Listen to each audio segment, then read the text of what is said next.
Welcome to the New Masculine Podcast.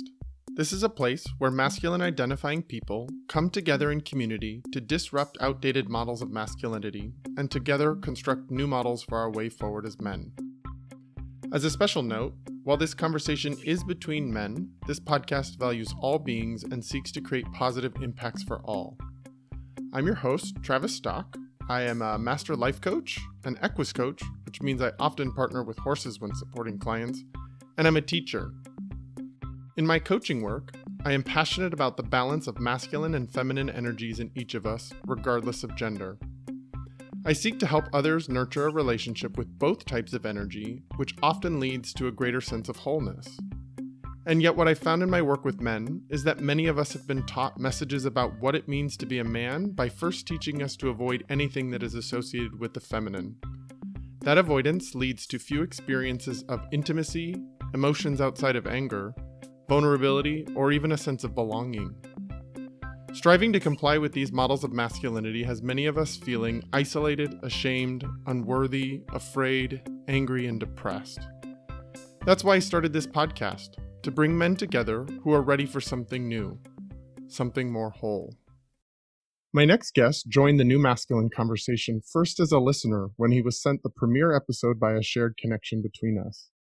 Frank Schwartz is also passionate about transforming the way we as men live and wants to support other men in reclaiming what it means to be a man. He identifies as a father, a husband, and a human. His own life experience, as well as his role as a leader within an organization dedicated to invigorating male community leadership, has led him down a new path when it comes to his relationship to masculinity. Frank reached out to me to celebrate the mission of the New Masculine podcast. And in subsequent connections, I could feel our shared beliefs and passion for the transformation of masculinity in our communities. I'm very excited to celebrate him in return by bringing his stories and voice into our conversation. Thanks for joining me, Frank. Oh, thank you for having me, Travis. That's might be the nicest thing anyone's ever said. That was very nice. Well, one of the things I'm really liking about these conversations is sort of modeling shared male intimacy, like being able to celebrate each other, being able to say what we enjoy about each other and connecting in those kinds of ways. No, I appreciate it as well. Obviously, or we wouldn't be here. So yeah, that's really good. Thank you again. Yeah. Is there anything else you'd like to share about yourself before we jump into the conversation at hand? I don't know what qualifies as important, and I don't know exactly what you're going to get to necessarily, but just, kind of by way of introduction, I said father in there just so it's known. I have 3 daughters, that are, now, well, I don't know when this is going to play, but their birthdays are in a couple of weeks here. So they'll be 16, 14, and 10, little redheaded girls, and they are fantastic. I think that's part of where, my I don't know what the right word is, but my interaction with masculinity comes. There's some definite some ties there that shape how I look at it and how I feel about it, and maybe what's different now versus when I grew up, that kind of thing. But so I think that's important to know. Been married for, feels like you should know that right off the bat, doesn't it? 18. After a certain amount of years, it starts to all blend together. Yeah, right. But yeah, 18 years. And my wife is the best. And I'm a pretty optimistic guy and love life. And I really appreciate what you're trying to do out there in the world, man. So I appreciate you having me. Well, thank you so much. You are setting off on a brave part of your adventure, having 3 adolescent girls all at one time. I'm sure there are beautiful, beautiful parts of it and some challenging parts. And it is for sure. My wife and I made a decision early on, just every stage is our favorite stage, no matter what's happening. And we recognize that they came to us. We're stewards of that, that relationship and being their parents, and our job is to kind of guide. And so we recognize that they're going to be their own people. So we kind of try and stay out of their way as best we can, not screw them up. But also recognize the different things that they were sent here with were on purpose.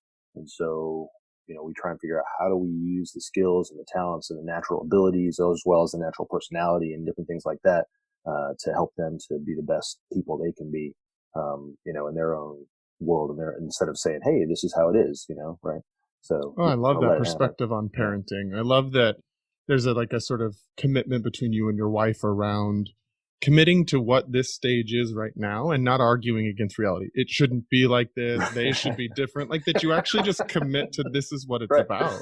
Yeah. Because I'm not going to lie to you, and I don't know if she'll hear this, but the 10-year-old going on 10-year-old, whew, there's a reason we only have 3 of them. I'll tell you. And we're done. Yeah, that's right. That's right.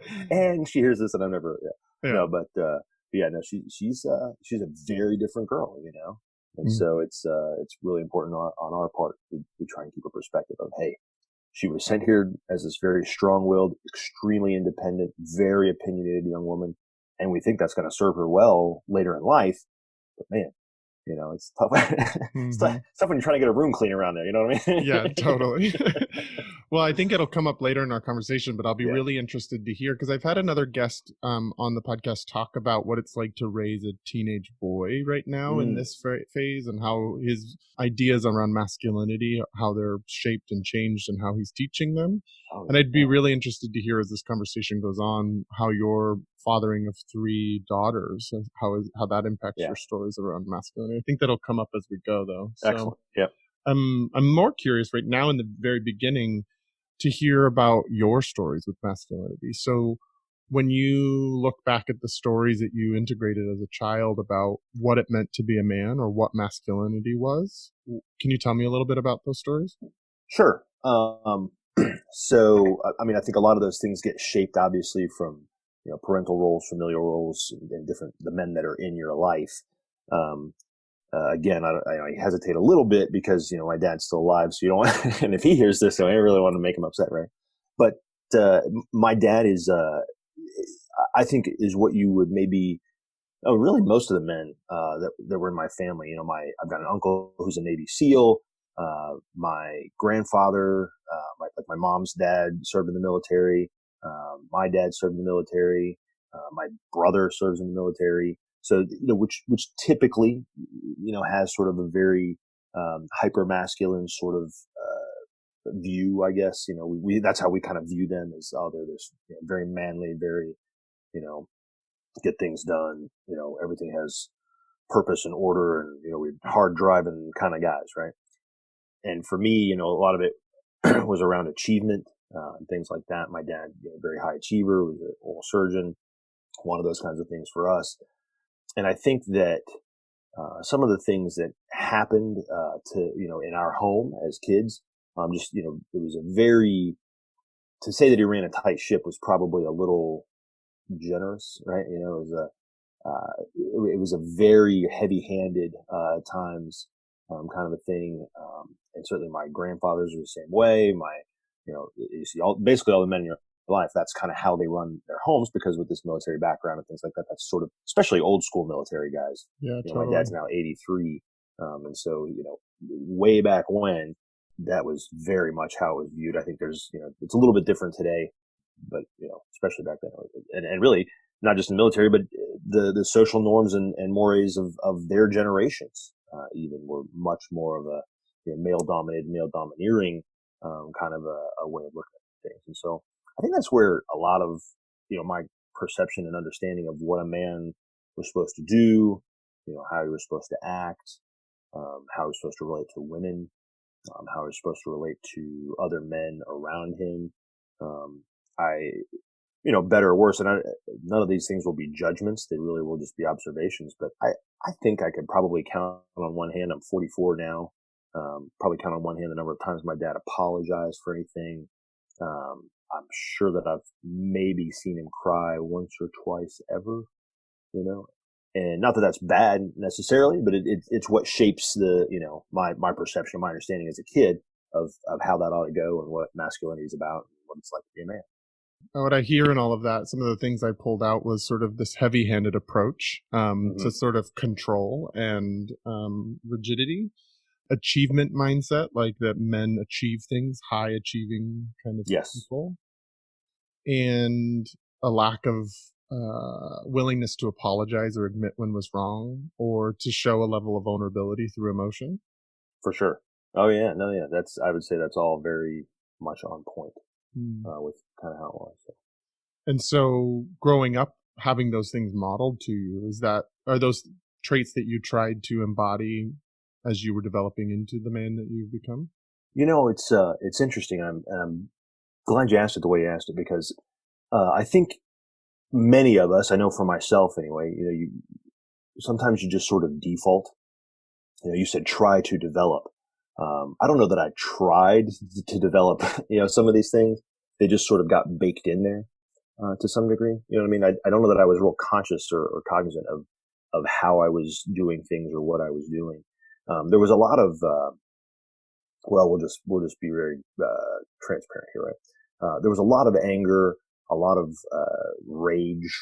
I mean, my dad would not hesitate, and even now, even in his older age, does not hesitate to, to threaten people in traffic, and and that kind of. I mean, like it's very. I mean, you could almost cast it, right? It's almost stereotypical how male some of those things are, and so we would see a lot of that. Sometimes that translated into physicality and some of those kinds of things, but there always was, sort of this, we're men, we break things. I was a Boy Scout growing up, because that's what you do. That's where you learn how to be manly. All the sports that I did and stuff, I was a wrestler and a water skier. I did those things because that's what I understood, like that's what you do. You go and you wring another man's head off. That's how you, that's how this is played, right? Yeah, no, I get that. There are many ways you weren't trying to Yeah, embody these exactly. or bring them into you. I think that's how most children learn Right. everything, is that they just observe what's going on around them, and there's a mimicry of it at Yeah. times, and it's not a consciousness. It's actually part of natural development. Yeah. And then I think there are times where, at least in my experience, where maybe the junior high school time frame, when puberty is really starting to kick in and those male hormones are really starting to go there. It's like I really quickly started to recognize that I had to consciously present as those things if I wanted to fit in or belong or have success. Yeah. Yeah, no, that's a really good point. And so, yeah, so what I was kind of saying was, all of that, and that's what's all sort of, baked in or programmed in there. And so, if anything, I think the only conscious thing I've done is try to figure out, okay, I didn't like that. I didn't appreciate, that as being the way we were raised. Again, not negative against my dad or anything like that, but just I knew that wasn't where I wanted to go. And so I started kind of immediately, when you say, sort of that high school and early college, maybe, I started really looking at who are the other men, where are the other men in my life? And for me, especially early college, I, affiliated with church and started seeing some of the men there and kind of going, that's okay. That's interesting. I like how they do that. Or I knew their kids growing up or something, like, see, those kids seem like good kids, like how do I model that behavior? How do I, interact with these people? So for me, I think if anything, I've tried very hard to figure out how to not, do a lot of those things, just because they were difficult to grow up with. Yeah. Does that make sense? I think that's a very common pattern that many of us do. We either try to adopt what we have seen because we think that's the way to be successful or the way to actually achieve something, or we swing it the other way and try to be the opposite of what we learned. Yeah. A guy that used to work with me, his mom used to always say, you either be a good example or be a hideous warning, so, you pick, right? So yeah. Sometimes there were some hideous warnings, but yeah, so it was tough. So tell me more about how your ideals of masculinity have changed over time. You had sort of what was modeled to you. You didn't resonate with some of it. You did resonate with other parts of it. How have you chosen to sort of idealize masculinity, or what are your values around masculinity now? Yeah. So I think that a lot of it shifted, as I became more active in my faith.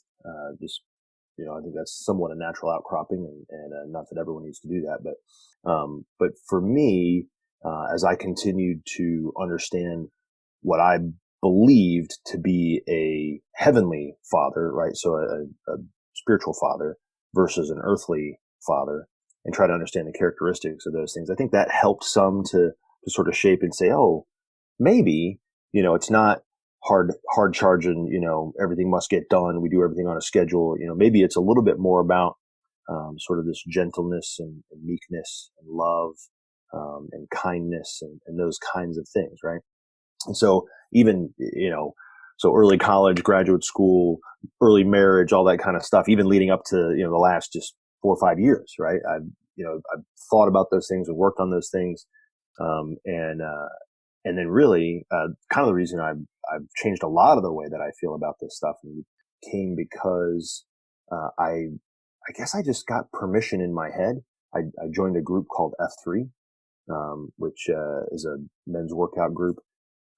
And at first it was just, well, I was overweight and the doctor was like, you need to exercise. So, like right, you got to do all that stuff. But after I got into it, what I found was it really is it's a male leadership group, but it's a place where, and I don't know if you've, have the same experience or not, but, you finish college and you may have a few friends from there, and certainly Facebook and things like that have been helpful to sort of remain somewhat connected to these relationships that you had. And some of them, like some of the high school relationships and college relationships that I had, I felt like were very male intimate relationships. There's some like dear friends that I shared, very deep, heavy, dark things, sometimes with, and that we would spend a lot of time with, and that were very caring individuals.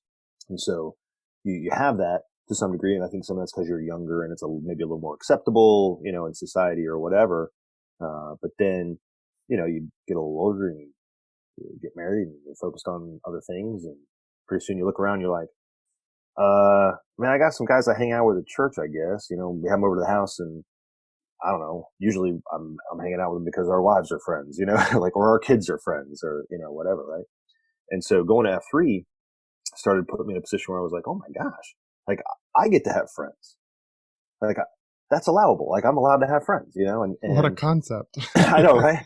And then not just I'm allowed to have friends, but and we can talk about it more later if you want. But one of the things that's a core principle of F3 is that we always end every workout with what we call a circle of trust, right? And so we spend a few minutes in a circle, and guys share what's on their heart.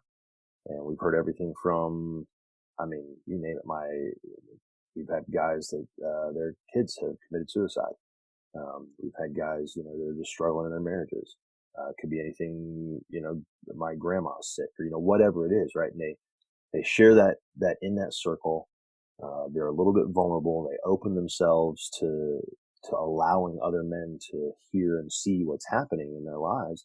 And then pretty soon, I mean, you get bonded to those guys, right? So some of it is the shared suffering of this, very intense boot camp style workout that you go through, right? Mm-hmm.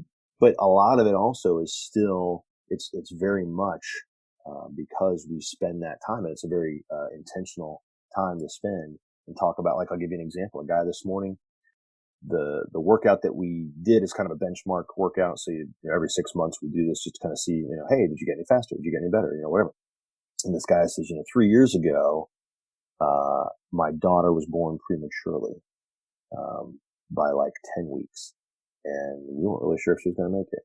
And as I struggled through that, there were guys that he met in that group, right? That every single Thursday, this guy called him, just, hey man, I know you're struggling through it. I know it's tough because this guy had a premature son, and so here we are 3 years later. And that's, that's a memory that he still has of men who reached out because of this, proximity, this willingness to be vulnerable, and those kinds of things. So my idea of masculinity shifted a lot.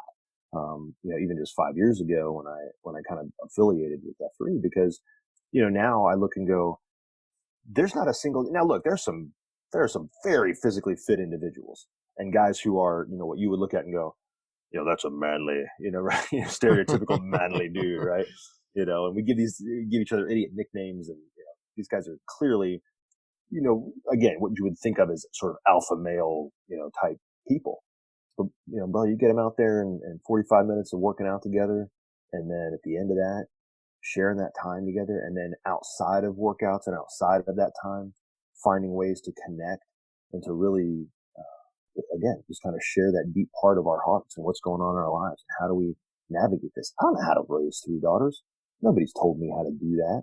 There's no manual for that sort of thing. I can look at guys I think have been successful at doing it. I certainly can look at like my parents or other parents where I'm like, maybe I don't want to do that, but ultimately I don't have any idea. So, within that group now, there's a guy who's about 11 years older than I am, also has 3 daughters, and now I can go to him and say, hey, tell me about this whole dating thing, right? Or, how many heart attacks did you have on the way to, back from the DMV? Like, help me with Yeah, that one, that kind of thing. So, totally. my focus now, whereas I think before, because I was a very angry young man, and had a lot of anger issues and a lot of situations where I would punch holes in walls, or I would drive recklessly, out of anger, or chase people down and threaten them, and whatever it was, like just this very hyper male idiot behavior. But when you realize, all I'm doing is acting out about the fact that I'm afraid of myself. I'm terrified of who I am, and I'm terrified of what it means to be me. Mm. And so I'm acting out against everything around me. That's kind of how you handle yourself. And now I look and go, I really believe to my core, Travis, that true masculinity has nothing to do with anger. It has nothing to do with rage. It has nothing to do, in fact, it has very little to do with any behavior to some degree, right? I mean, some of it is just who you are. But my belief system is such that I say, we've all been put here, one way or another, for one reason or another. And, I think masculinity is becoming the best male person, however you identify that, right? That you can possibly be, given the circumstances that you have, given the resources that you have. It is fulfilling the potential that you were put here to fulfill. That's what it is. And the only way I believe that you can get there is by trying to exhibit good leadership, right? So getting yourself right first, right? And a lot of that has to do with, figuring out how to be vulnerable, because you can't do it if you believe you're the king of the world. You can't. It's not possible. I tried. You gave it your best effort. Huh? I did everything I could, right? I knew I was the king of the world, Oh. and I tried. But it's gentleness, and it's meekness, and it's true, real, authentic love. It's lifting another man up and another woman up. It's helpful. It's just decency. Mm. I think that's what real, honest masculinity is supposed to be. In fact, I'm hopefully, cross your fingers, right? I've applied and went through the interview process to give a TED talk about this exact topic, and I'm kind of talking about the fact that I sort of reject the idea of toxic masculinity. I don't think that's a real thing. I think it's something that's been made up. The people that act that way are just plain toxic. Like they're just bad people. Like it doesn't have anything to do with them being masculine. Masculinity is not associated, Yeah. right? Because us being men is being what we were put here to be. Yeah. Yeah. And I there's so much richness in what you just shared, and there's so many layers that I want to touch on. The first part, it being much like I was sharing in the introduction, our sense of shared mission, and like one of you talking about this F3 group that you're a part of is a big part of what I think is important to bring your voice into this, because I love some of the undertones of what you guys are doing together, which is doing what many times men are really good at, which is being in the body, being physical, like that we've been practicing since we were young, Mm-hmm. bringing us together under those pretenses, but then also adding a huge undercurrent and importance around vulnerability, sharing, supporting one another, and sharing a journey with each other, sharing our conversations, sharing our struggles, our weaknesses, our places where we're afraid. I love that is a huge component of what you guys are doing. No, I appreciate that. And that's, in fact, the first, there's 5 core principles that we operate on. The first is that it's, the workout's always free, right? No matter what.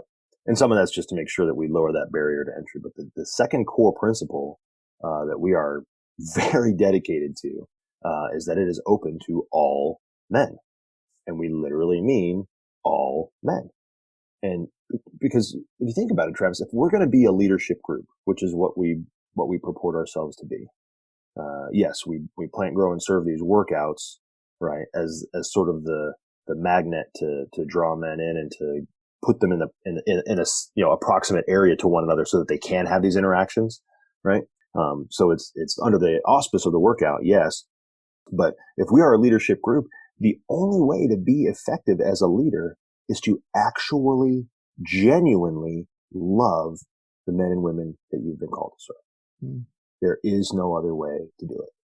Well, I so appreciate that you guys are putting such value on that, because as a member of a community that is marginalized and that has oftentimes learned to be afraid of those pretty hyper masculine spaces, or the spaces where men are like huge and ripped and stuff, and for good reason. Yeah, absolutely. There's been real experiences. We've been really horrible. And I just love that you guys are having an inclusive conversation, inclusive workouts that are about all men and all people who identify themselves as male. And we get that question, even from amongst the guys in our group. Even they're like, well, what if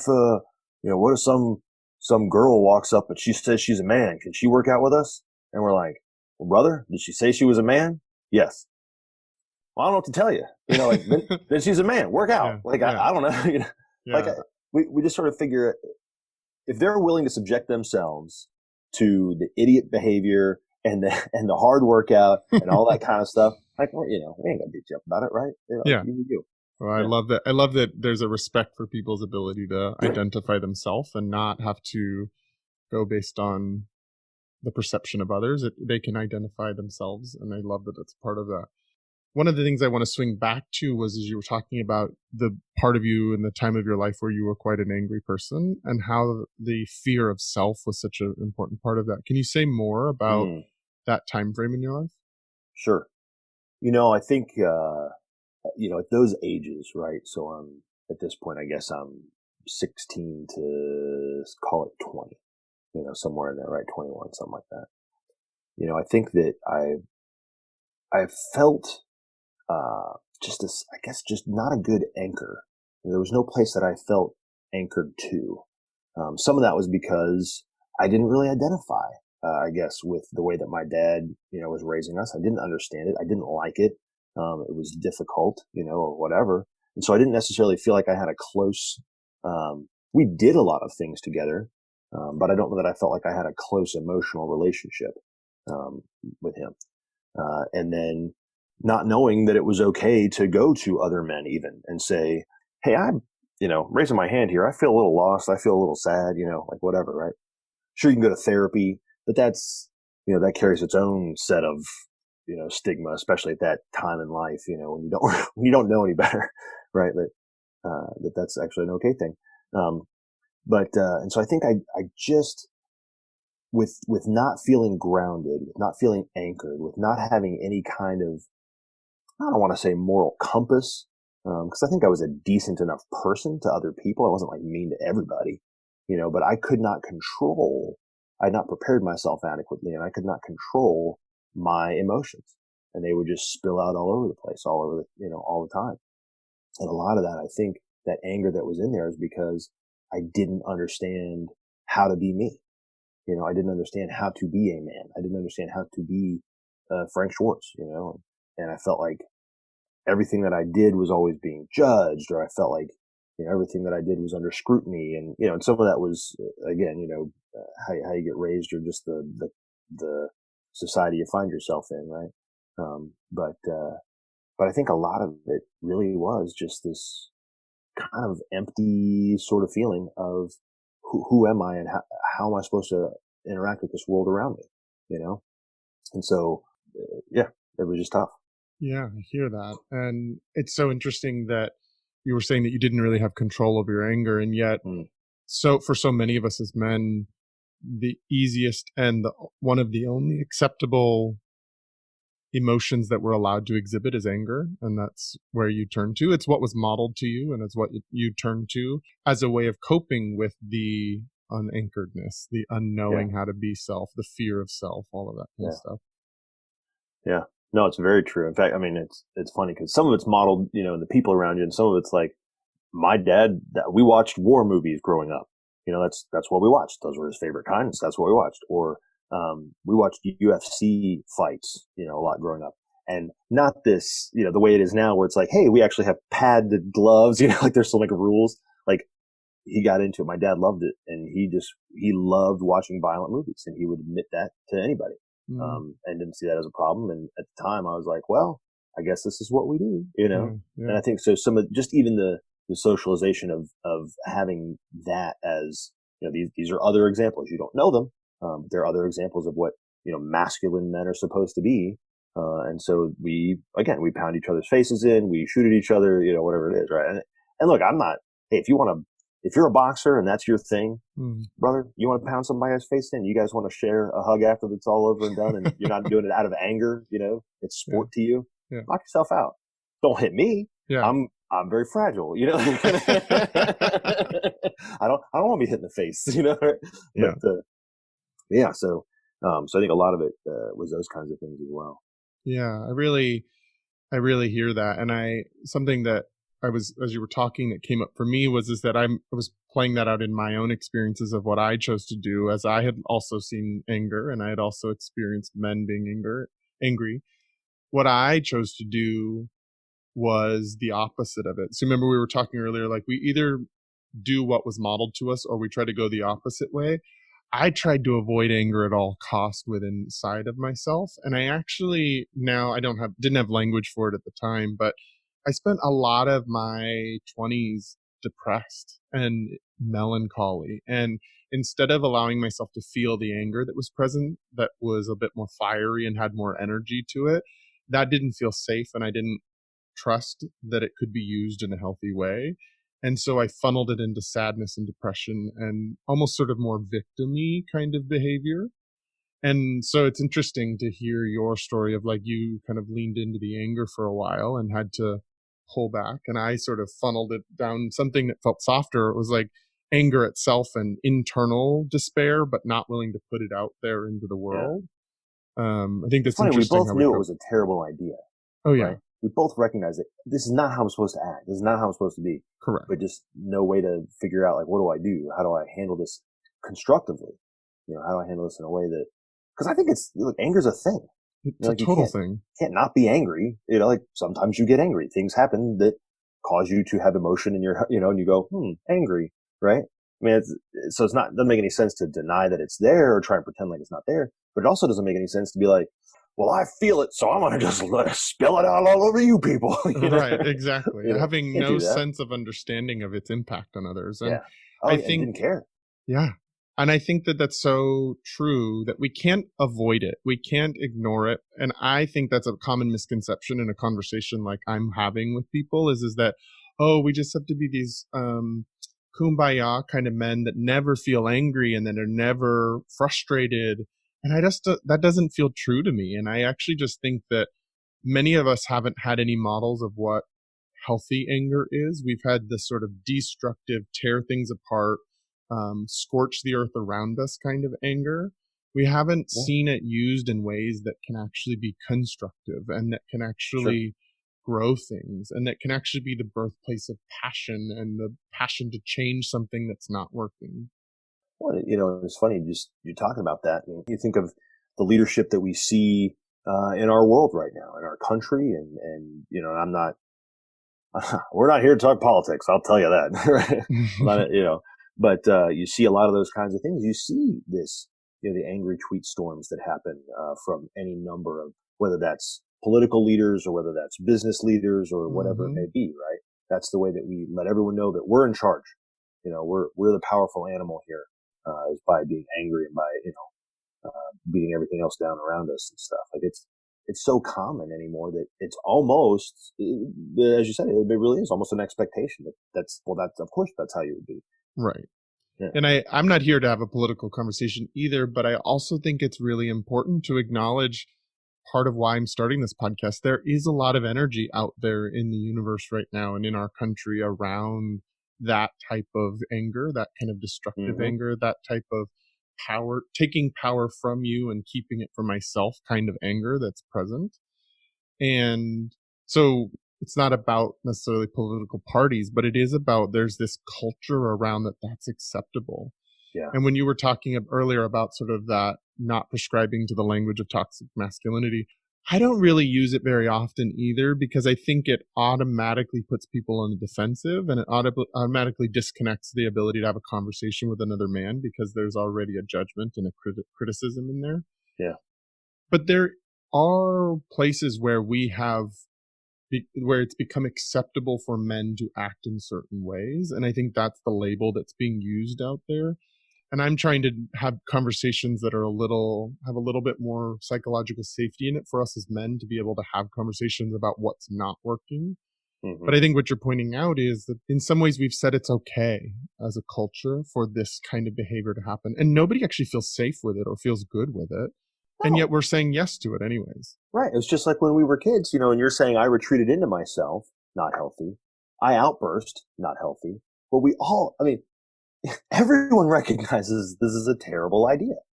I don't really honestly believe that any person who acts the way that, that we sort of associate right now with this explosive anger or whatever it may be, right? And as we talked about in our leadership, in our country, in our businesses and whatever, I don't think, and this probably is a somewhat unpopular opinion amongst someone, but hey, isn't every opinion the opposite of someone's? I don't know, right? Yeah. Someone hates this. Someone's going to hate course. this.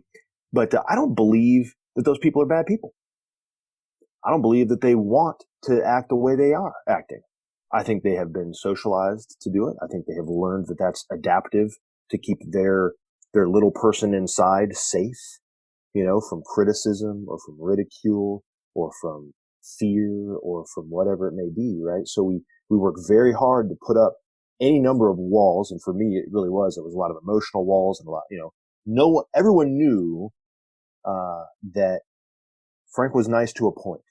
And then as soon as you hit that limit, you're dead. Like he would just, whether it was through sarcasm or through just negative whatever, or yelling or screaming or physical. I never hit a person.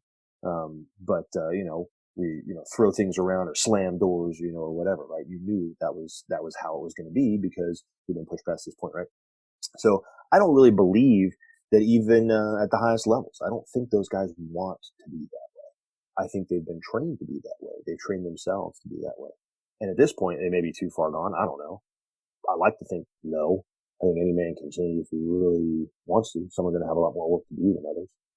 I agree. I think there are plenty of men that are down that road so far that I don't know that I feel safe enough or comfortable enough being the one to approach creating change there. So there's certain people that I don't know that I have any influence over, but I do at my core believe that an evolution is happening, can happen, and that growth can happen. And I think what you're pointing out is so astute around, it's not that people want to act in ways that are harmful to others or that hurt others. It's a coping strategy. And in many ways, we as a male culture have become very ego driven.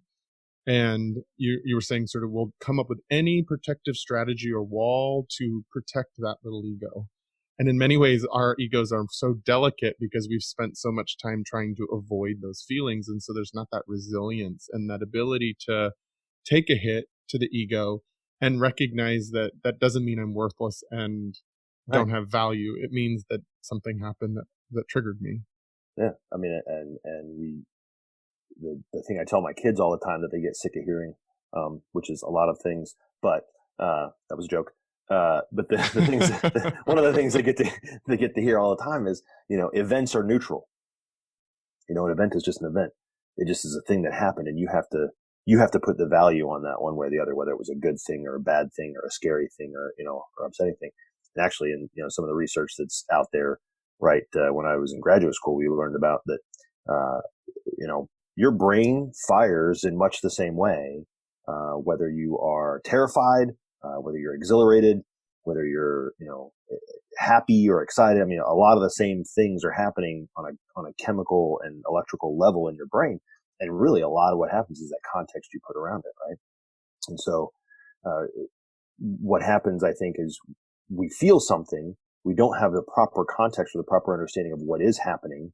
And so then we turn around and just act poorly, because we just don't know another thing to do. And so that's part of why I think we act out in weird ways. Yeah. I mean, that's so true. That's what I do in my coaching work with people is recognizing that all of our emotions and our feelings are associated with a set of chemical reactions and nerve firings that are going on in the body. There's a biological process that's playing out that, and there's a cluster of symptoms associated with that that then we label as anger, fear, anxiety, sadness. And so one of the things I invite people into is actually developing a relationship with the physical sensations that they're calling. It's like diving into the body's reaction and sort of putting awareness on all of the feeling states that are going on, not the emotional feeling states, but the physical feeling states. What Right. does anxiety feel like in your body? Tell me about it. Where does it exist? And sometimes as somebody drops into the body and tries to acknowledge that, it puts enough space between them and the reactionary behavior for them to actually sort like pull in more information about what's really going on for them and to have a deeper relationship to that so that it's not just cause effect cause effect cause effect and like and never an analysis or never a Yeah. thoughtful exploration of why is this triggering me, why is this putting me into this place, what are my patterns around this, because I don't have control over I don't have control over people triggering me. What I do have doing behaviors that could trigger me, I do have control over my triggers if I'm willing to develop a relationship to them. Sure. But I think to your point earlier of ego, I think that's where a lot of this gets tripped up, and where we kind of short circuit or obstruct the process. Right? If you assume that you're right all the time, and that's a very egotistical type of a trait, right? I think that you then assume that means my feelings are also infallible, and so therefore, if I feel angry, that must be the right thing. And so I'm going to act angry because that's how I feel. And that is to your point, a very reactionary kind of a way to live.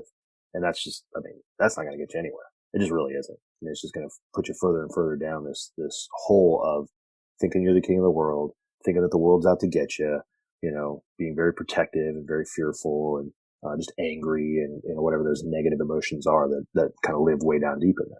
That's so interesting. The picture that you painted with I'm the king of the world and yet everyone's coming to get me. There's like this like empowerment thing, but then this complete fear and clenching down right afterwards that it's like, if I have all this power, then people are coming for me. Right. And it's that dissonance, I think, too, of these, these disparate thoughts that is part of what causes, this tension and anxiety inside of us.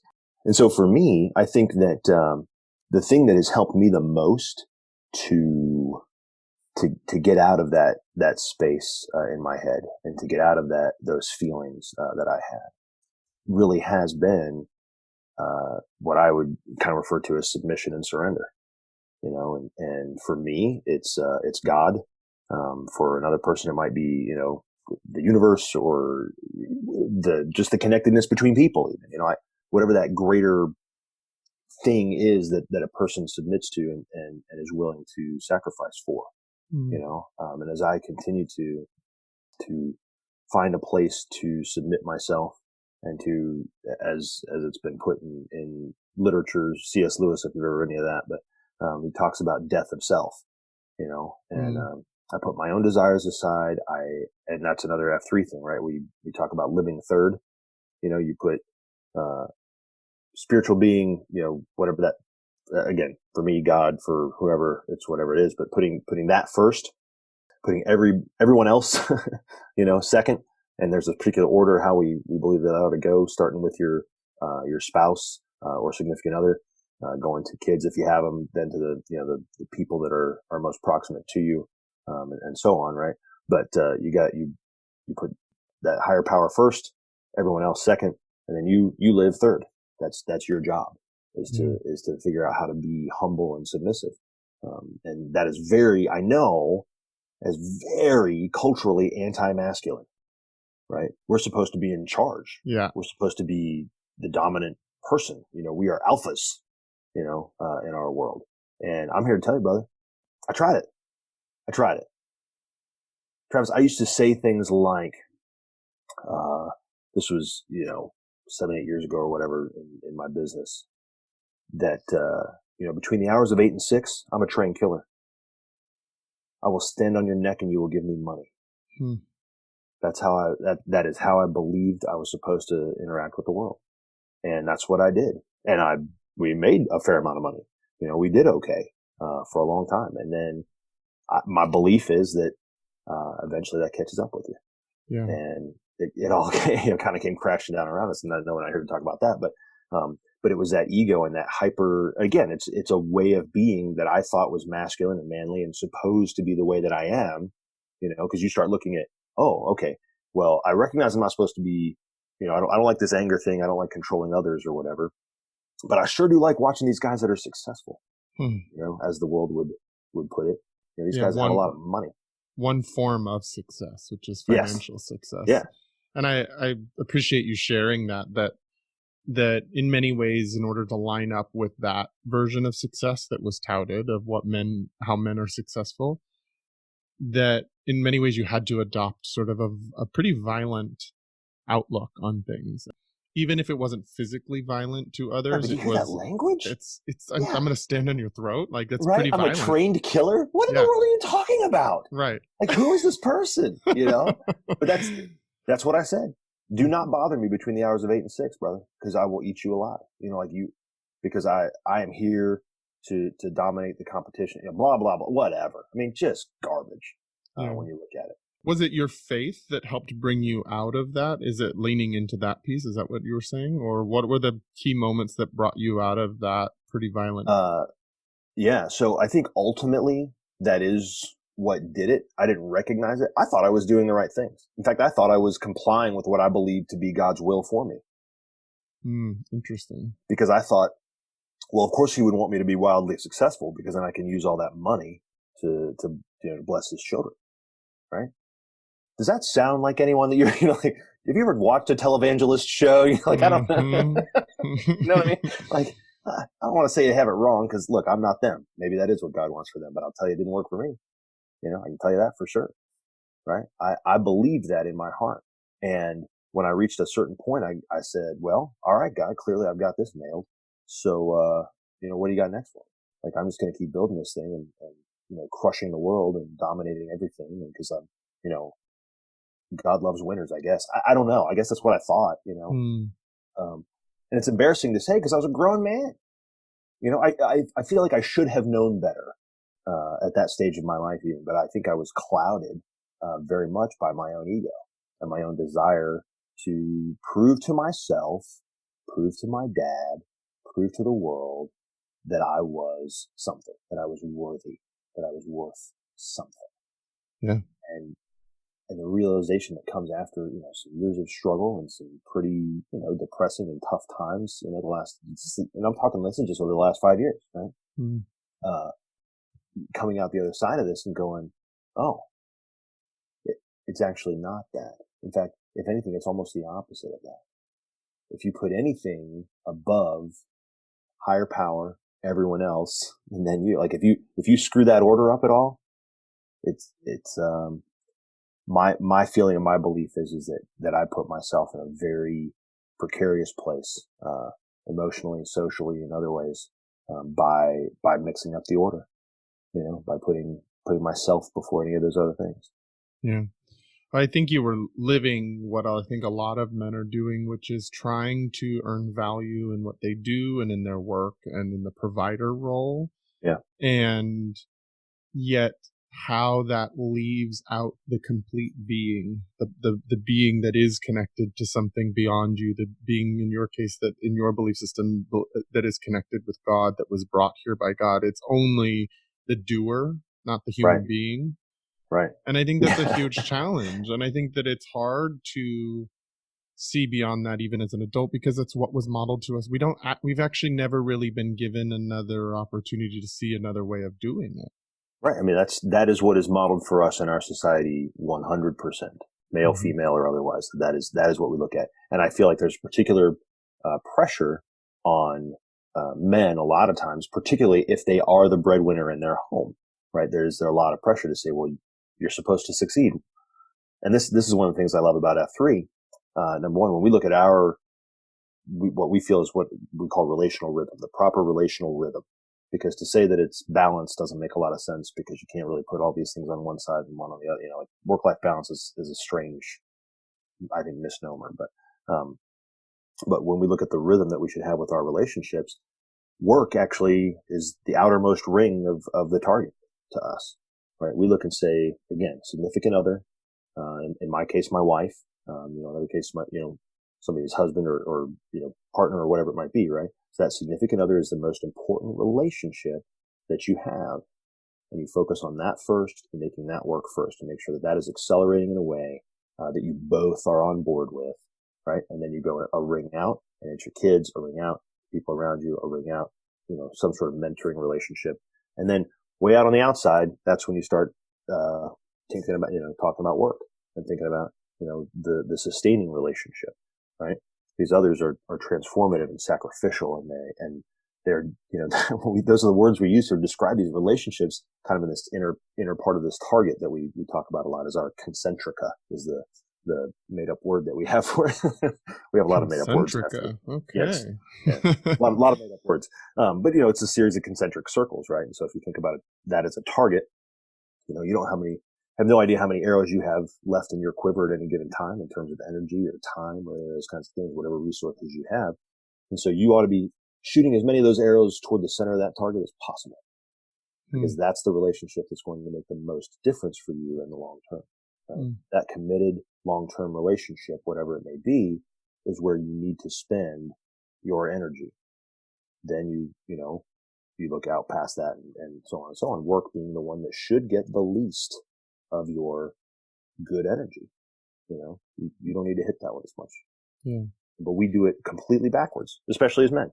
Totally. Yeah, we're taught to put it all the way to the thing that should be maybe on the outside.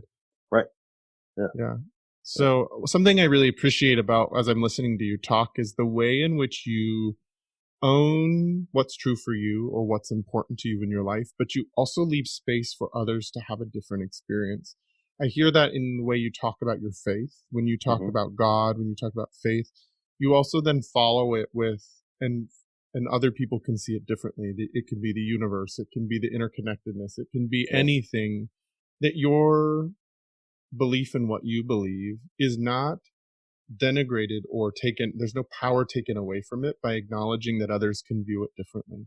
I also heard that and you were talking about the concentric rings and your wife being at the center, but then for other men, it can be their husbands or their partner or whatever, that you keep leaving space for the experience of others, even in the things that you believe the most and that are a part of your faith.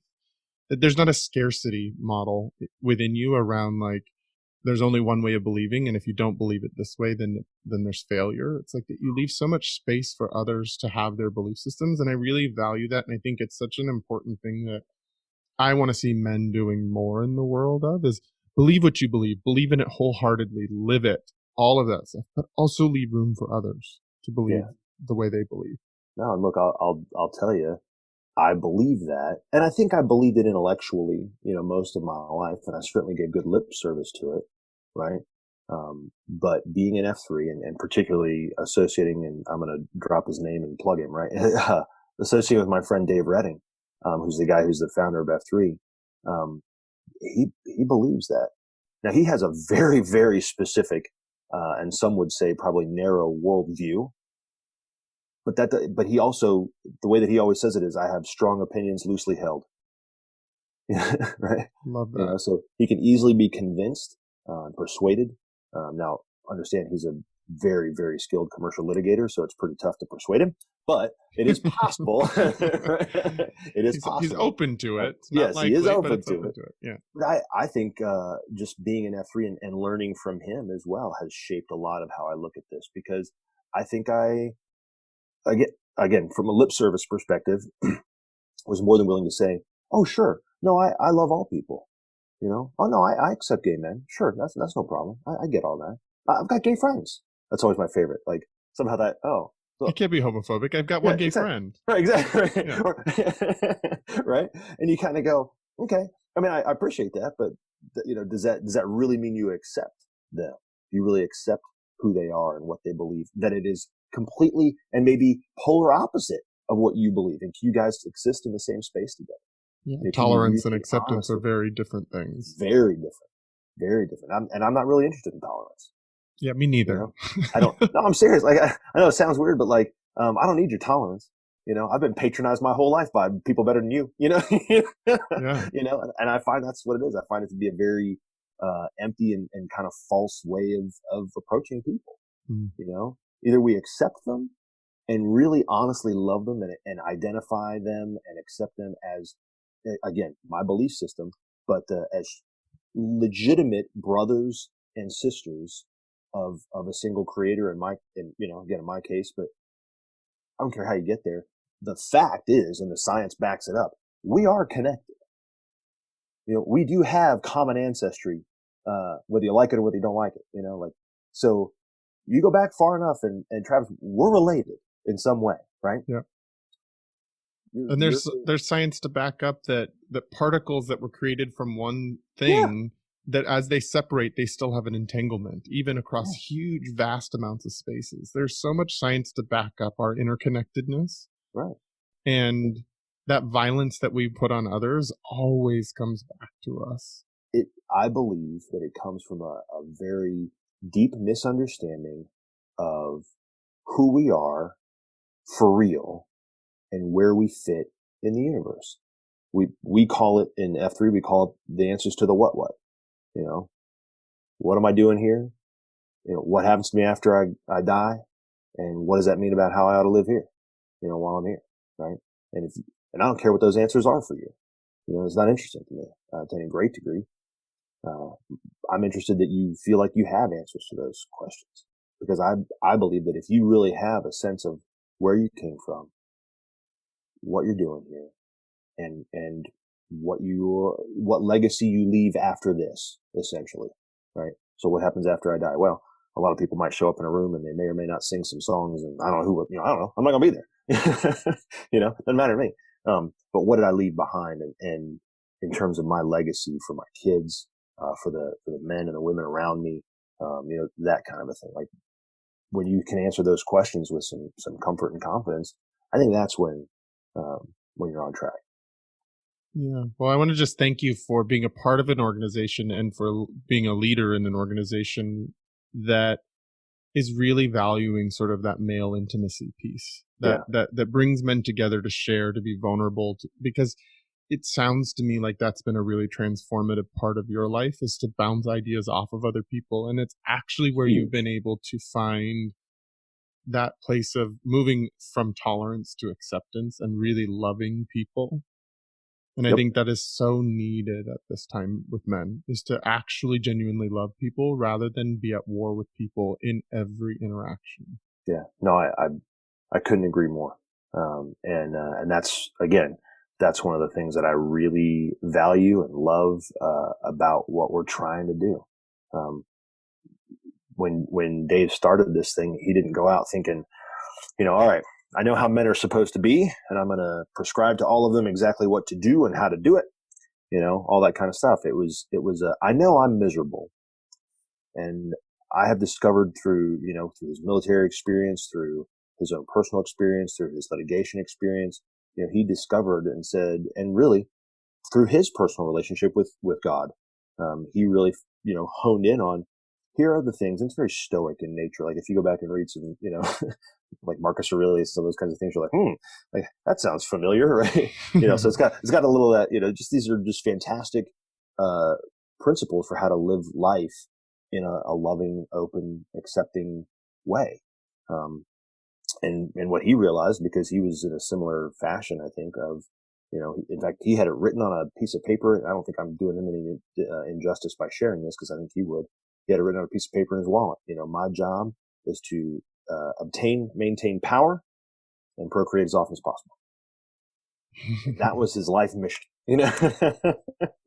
And he looks back now and goes, you know, how lost he was and how afraid he was of himself and of what could be done and you know, what should be done for men and for people. And so his focus really became this helping and unlocking men to the possibility that there's more, you know, that there's a better way to live, that you don't have to well, first of all, you don't have to have permission to be a man.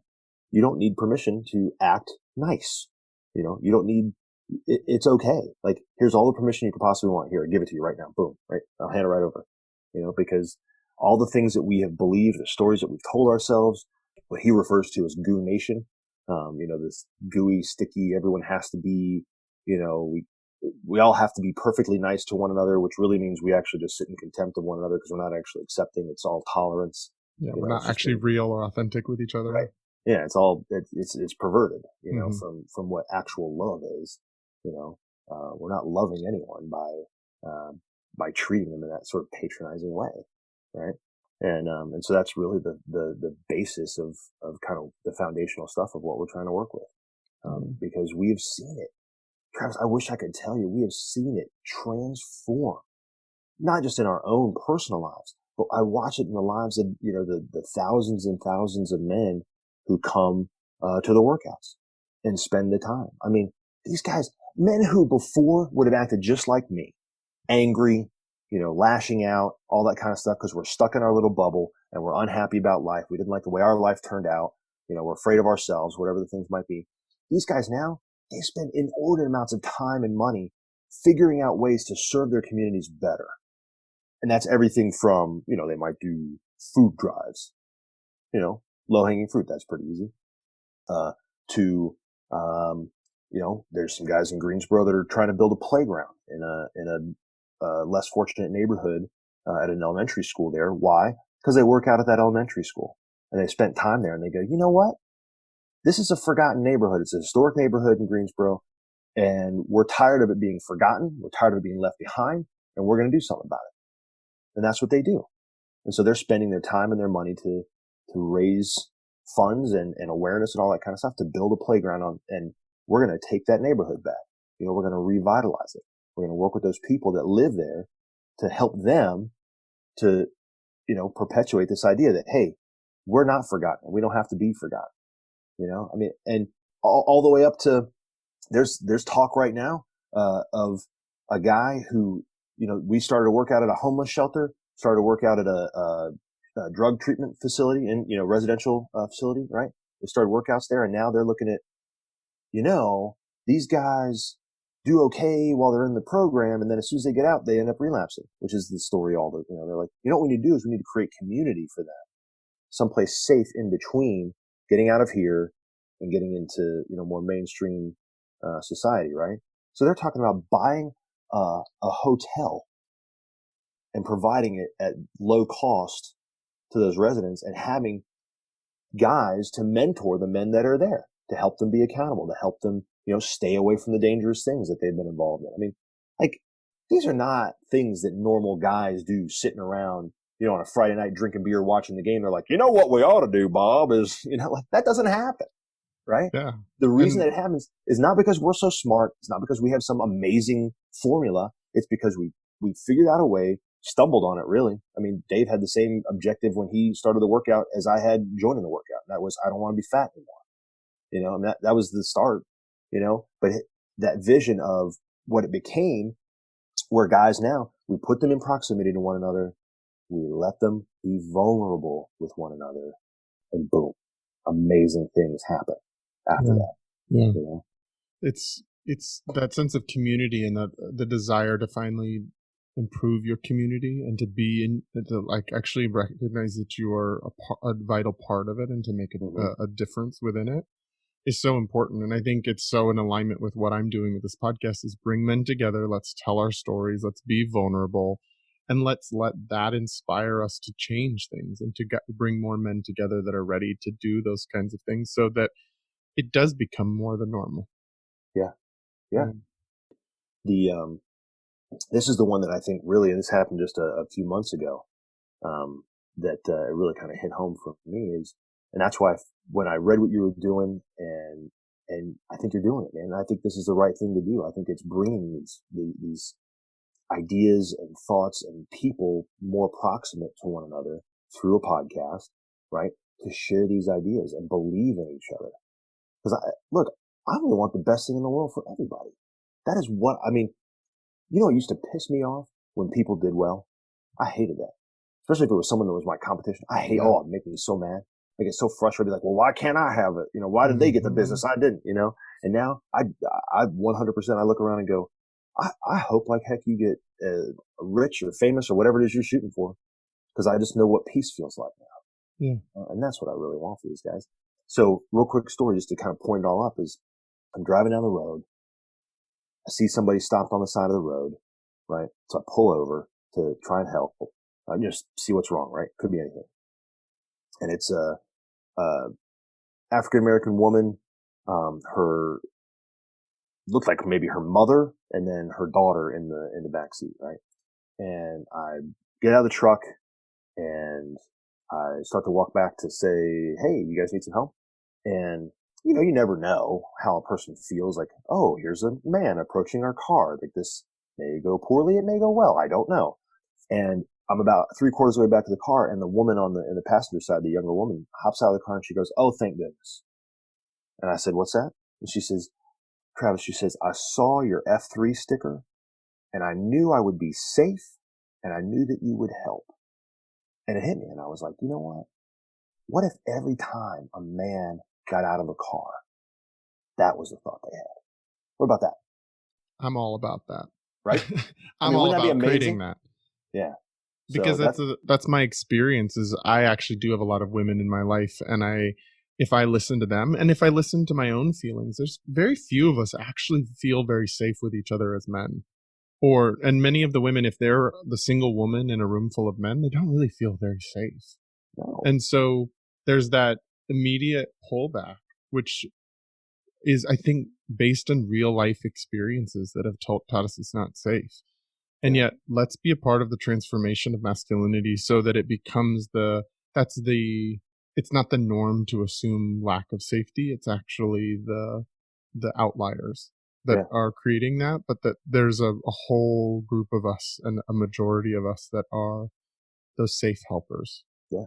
Because I agree with you. I think they're the outliers now. I really do. I think most of us, if we weren't so scared of something, we would be that way. We would act that way. So man, I agree with you. Well, it's what I'm finding as I'm doing this podcast is like the people that are coming to this and how many people are excited about it and how many men are just willing to say yes to this adventure with me. I'm actually surprised. I thought I'd have a little bit more challenge finding men that want to have this kind of conversation and participate in this way. And yet I'm pleasantly surprised that there's actually more of us out there. We're just feeling like islands out there, disconnected. And how do we, and this is about connecting us and letting us know that we're not alone and that there are a lot of us, and that strength in numbers, we can create a big change together. No, I love it, man. I sincerely, I really do. And I really appreciate you letting me talk about it a little bit. Yeah, I'm so grateful that you were here. As a way of just kind of closing our conversation, is there one piece of advice that you would give men moving forward, or something you'd like to leave them with that's sort of a synthesizing of what we've talked about? I think one piece of advice or one kind of final thought, I guess, would be, and at the risk of having it sound almost, cheesy, right? But I think it would be, number one, no matter how you feel, you're not the king of the world. You're just not. Number two, that's okay. And number three, from my faith perspective, I believe there is a king of the world, right? And again, so wherever you put that on your, if you're as my friend Dave says, if you're a Bob Dylan spiritualist, and you think the answer is blowing in the wind, then brother, then the wind is the king of the world, whatever that might be. But as you can find a way to let your ego go, don't be afraid of yourself, man. Just don't be afraid of yourself. Open up to your brother. It's going to be okay. I guarantee it's going to be okay. Yeah, I think something that you're saying that keeps coming up as a theme is find something of faith outside of yourself or outside of your ego. Find something outside of you to have faith in that inspires you, that makes you want to be a better person, that makes you want to do better. And that right there will teach you a lot. Amen. I agree. Yeah, and you know what, guys? If all it is for right now is Travis's podcast, and that's the most hope you can find in the world, okay, we can start there. Yeah, right? let's start Yeah, there. we can start for there. sure. I'm Nothing happy wrong with about that. Yeah, sincerely, like whatever that thing is, I agree, man. Thank you. Yeah, don't deify me, but this No. conversation and faith in that can be, and the what we're doing, this mission is totally, I'm all about that. So if people want to connect with you and or want to find out more about F3, share with people how they can connect with you. Yeah, absolutely. So if anything I said about F3 sounded vaguely interesting, then you can find us online at www.f3nation.com. I guess you don't need the www, but I still say it because I'm old. Just realized that as it was coming out. I was like, nobody says that anymore. HTTP. That's right. Exactly, right. So go to f3nation.com. You can click on, find a workout near me. And in 30 something different states, there's about 2,000 different workouts happening on any given day throughout the lower 48, right? And so go take a look and find one in your area. And just the cool thing about this is it's free. There's no dues, there's no nothing. You just show up, and they'll welcome you in, and you'll get an idiot nickname like the rest of us have, and and just kind of join the crowd. So that's the way to learn about F3. If you want to contact me directly for any reason, I too am kind of launching a coaching and consulting business as well around leadership and things like that. It's called G3L, which stands for Get Right, Live Right, Lead Right, and Leave Right. So it's we're trying to help leaders learn how to build legacy, and leave something behind that means something. And so if you want to get in touch with me that way, you can just email me at frank@g3l.com. That's an easy way to do that as well. Yeah, and I hope that you are able to get through and do a TED Talk like you were saying you submitted. I hope so. I know, it'd be exciting. I just found a TED Talk on another male that's an actor that's talking about masculinity that I posted on my Facebook because I'm super excited about. And I'll send it to you. Yeah, I was saying, somebody sent me one. It may be the same one. I don't know, but yeah, I was like, see, yeah, Travis gets it. It's inspiring that there are men out there doing this and using their power to create change like that. But I really do hope that works out for you and that you're able to get on that platform. And if it's not the right platform, the next one will be the right one for you. Yeah, I'm not worried. If anybody wants to get in contact with me, you can connect with me on my Instagram at Travers03. You can email me at travisstock03@gmail.com, or you can go to my website at travisstock.com. Frank, thank you so much for joining us for this conversation, for bringing your personal stories, but also the learning and the wisdom that's held in the organization that you're participating in. Thanks so much for being a part of male intimacy and vulnerability. I think that's super transformative in this world.